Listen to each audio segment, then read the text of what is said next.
балалар өмірінің қауіпсіздігін кеңінен насихаттау аясында 27 маусымнан 2 шілде аралығында Көкшетау қаласында Қазақстан Республикасының барлық қалалары мен облыстардың үздік командаларының қатысуымен 3-ші республикалық жас құтқарушы сайысы өткізіледі. Нұр-Сұлтан қаласының жас құтқарушы үйірмелерінің арасында, жүлдегерлердің арасында толығымен команда жиналып, осы республикалық слетке қатысуға дайын.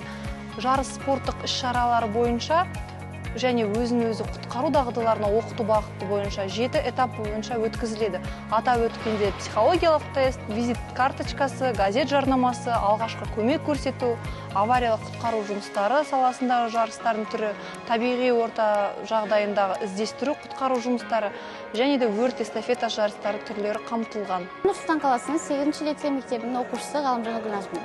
Бізде осындай жарысқа баруға мүмкіншіліктің бар болғаны біз өте қуаныштымыз.